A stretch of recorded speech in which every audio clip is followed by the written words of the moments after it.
Alors bonjour à vous trois. Pour brièvement vous présenter, Nicolas, vous êtes responsable de la bulle et en charge de la coordination du tiers-lieu culturel municipal.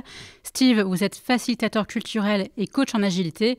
Et Anaïs, vous êtes ludothécaire et facilitatrice culturelle dédiée au numérique. Première question, Nicolas, est-ce que vous pouvez nous expliquer ce qu'est la bulle ? Alors je vais essayer de vous l'expliquer en quelques mots. La bulle, c'est un tiers-lieu culturel municipal qui se veut chaleureux et accueillant, qui a vu le jour en 2020 sur le quartier du Perrier, qui est né d'un processus de co-construction avec les habitants et les élus. C'est un lieu où l'objectif principal est de démocratiser la culture, vraiment sous toutes ses formes. C'est un lieu qui est caractérisé du coup par un certain nombre d'espaces et de missions. On y trouve du livre, des BD, des mangas, comme dans une bibliothèque classique, mais également une ludothèque, un espace petite enfance, une microfolie, des activités numériques, un espace café, etc. et beaucoup de choses. C'est un lieu qui est caractérisé du coup par une évolution quasi permanente qui associe les usagers en permanence à tous les projets, que ce soit des projets simplement de décoration intérieure ou des grandes orientations. Les usagers sont placés véritablement au cœur du projet. Anaïs, est-ce que vous pouvez nous en dire plus sur Festigeux ?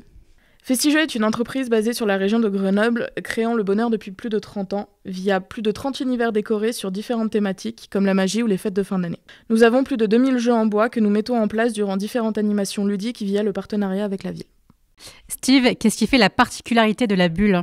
Elle a plein de particularités qu'on a pu le voir avec Nicolas et la présence de Festigeux notamment, son côté tiers-lieu. Mais elle a une particularité aussi qui est liée à mes compétences, on va dire, à la bulle, c'est le fait qu'elle soit gérée à travers des méthodes agiles. Et notamment une des méthodes agiles qui est Scrum, qui est un cadre de travail particulier qui met en avant l'intelligence collective, l'amélioration continue, l'adaptabilité au changement et qui donne à l'équipe une manière de fonctionner très transversale, très horizontale, où chacun apporte son petit plus au quotidien, chacun sort un petit peu de sa zone de confort pour faire avancer l'équipement ville qui est la bulle, mais aujourd'hui la microfolie et de toute façon le tiers-lieu. Concrètement, vous vous occupez de quoi au quotidien ?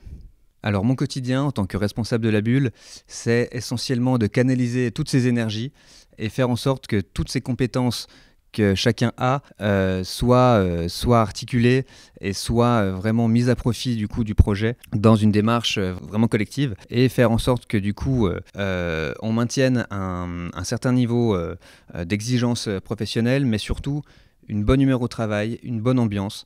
Faire en sorte que ce soit agréable de travailler à la bulle. C'est pour moi les conditions nécessaires d'arriver à créer les conditions qui font que la bulle est un endroit atypique et si particulier du coup dans le cœur des habitants et de l'équipe. Et vous, Steve ? Au quotidien, je m'occupe de pas mal de choses, notamment donc, le déploiement du cadre de travail agile, faire en sorte que l'équipe avance, monte en compétences par rapport à ça, pour qu'on propose régulièrement une amélioration continue de ce que propose la bulle. Il y a tout ce qui est développement de la microfolie aussi, donc je m'occupe d'articuler ça en parallèle avec Nicolas. Et il y a naturellement tout ce qui est propre au tiers-lieu, avec tout ce qui est consultation citoyenne, participation citoyenne, où on travaille, et moi particulièrement aussi, régulièrement à comment intégrer les besoins des usagers, leurs envies, faire naître des idées à travers des systèmes de vote, de consultation, etc. Donc c'est un petit peu mon travail au quotidien, même si on s'éloigne un peu de ce dont pourquoi j'ai été embauché à la bulle il y a bientôt 4 ans, c'est-à-dire le côté conseiller numérique. Aujourd'hui, donc, je travaille principalement sur la montée en compétences de l'équipe, le déploiement de l'agilité et naturellement la microfolie qui est plus que jamais dans notre quotidien. Anaïs ? Je m'occupe principalement en fait de la gestion des jeux et notamment du catalogage de jeux, que ce soit jeux de société et jeux vidéo. Il y a aussi toute une partie de création d'événements et notamment pour les animations ludiques qu'on prépare tous les 15 jours ici à la bulle. Qu'est-ce que vous préférez dans votre métier, Nicolas ? Moi, clairement, c'est travailler aux côtés d'une équipe qui est à la fois professionnelle et complètement ouverte au changement. Steve ? Moi j'aime beaucoup travailler à la bulle parce qu'on se marre bien tout en étant hyper pro, hyper dans le challenge, on se remet en question régulièrement et puis surtout c'est très varié. Enfin, il y a pas la routine un peu pénible d'un travail où on fait toujours la même chose du lundi au vendredi ou le week-end ou ainsi de suite. Il y a des nouveautés, du changement, du challenge, du coup c'est hyper enrichissant et pas du tout frustrant ou fatigant. Enfin, on n'angoisse pas à l'idée d'aller au boulot et c'est vraiment cool. Et pour compléter la partie avec mes collègues, je trouve qu'il y a une partie ludique très importante dans notre métier, qu'elle soit auprès de nos bibliothécaires, de nos ludothécaires, qui est très importante et très enrichissante. Quelles sont les qualités, compétences particulières à avoir pour travailler à la bulle ? Je pense avant tout, c'est premièrement avoir le sens du service public, au sens propre du terme, et c'est pas incompatible, bien au contraire, avoir cette capacité à savoir faire un pas de côté et à sortir du cadre. Je pense que pour bosser à la bulle, il faut déjà avoir de l'humour, c'est important, et aussi, pour pas dire surtout, pas peur de sortir un petit peu de son cadre métier de base. On aime bien développer des compétences, comme je l'ai déjà dit, et si on regarde bien, toute l'équipe travaille un peu sur des choses sur lesquelles elle n'était pas censée venir travailler à la base à la bulle. Chacun développe des nouvelles compétences avec la nouvelle offre culturelle de la bulle qui évolue régulièrement. Aujourd'hui, toute l'équipe se forme à la microfolie, ce qui n'était pas prévu à la base pour la majorité d'entre elles. Et chacun peut mettre en avant finalement tous ses hobbies qu'elle peut pratiquer le week-end pour le travail la semaine. Chacun apporte son petit plus, sa petite pierre à l'édifice, même si à la base, ils sont pas, en tout cas je parle de l'équipe, on n'est pas formé dans tel ou tel corps de métier. Aujourd'hui, on arrive à s'épanouir et à évoluer dans des choses différentes.